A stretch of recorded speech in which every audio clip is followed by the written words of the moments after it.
In this video, we're going to be working on the iPhone 6s Plus that came in for no touch. Customer said he replaced the screen, and as a result, touch no longer works. Now, 6s Plus phones are not known to have touch issues, unlike the 6 Plus. So something must have went wrong while replacing the screen. It's very common to knock components off from under the FEC connector when trying to replace the screen on this phone. Let's disconnect the battery. And we're going to remove the screen cables. And if you notice, when removing the screen cables, we have to actually go under the cable and pry it up.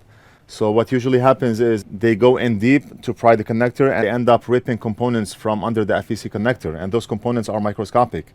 We are talking 1005 SMD components, the smallest on the board.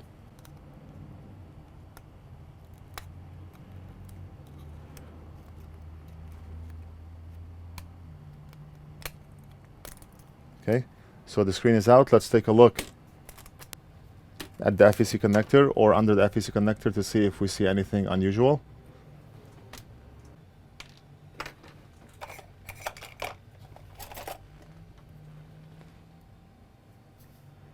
The components that are known to get knocked off when prying the screen out are located under here. And look at this. Look at this. How many components do we have ripped? It looks like it's only one component. Great, so if we solder this component back on, touch will work again. And the component that's knocked off is this one here, SPI AP to touch, SCLK, CON. This component is needed in order for touch to work. So what we have to do now is solder it back on.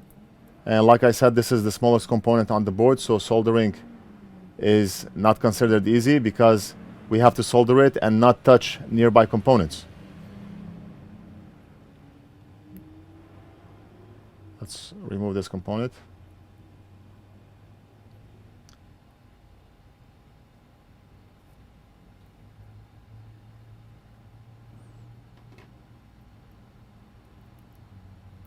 And the rest of the components, they look good.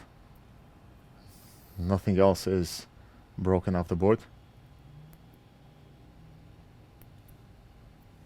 Two ways we can solder that component back on. We can use our hot tweezers or we can use hot air, but either way we have to prep the pads and add solder blobs on both pads here. And to do this, we have to use a very fine soldering tip. Let's turn on our soldering station.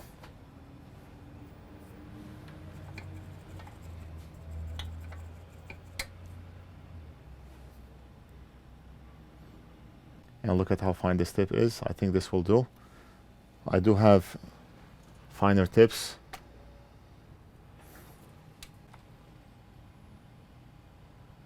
Like this one here that fell down and got bent. But I do like the way it's bent because it's easy to work with. I mean, we are dealing with the 1005 SMD size components, so the pad is microscopic. This soldering iron is so precise that we can just put two blobs on those two pads here.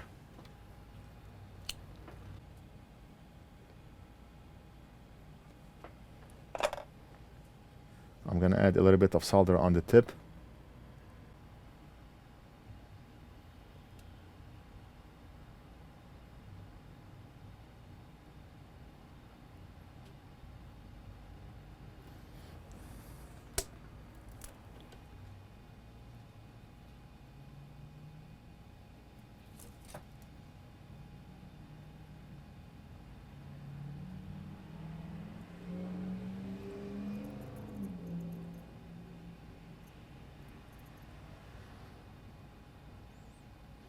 And that's enough.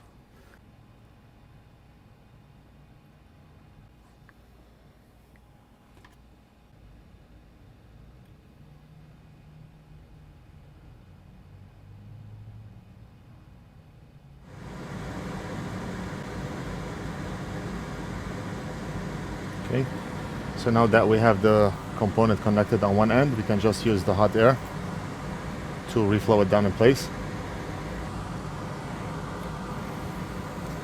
There's a lot of ways to do this. I always choose a different method. In some of the videos we used hot tweezers. Now we're gonna use hot air.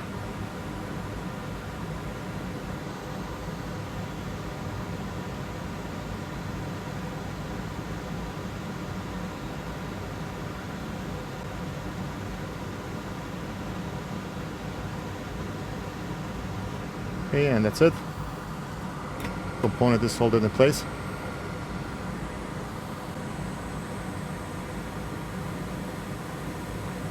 Very good.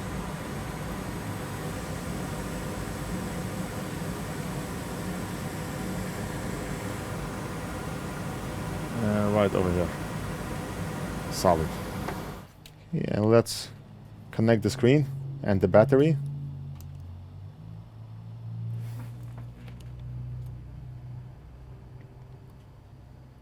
That's the third cable, and connect the battery. Okay. The phone is on, and let's wait and see.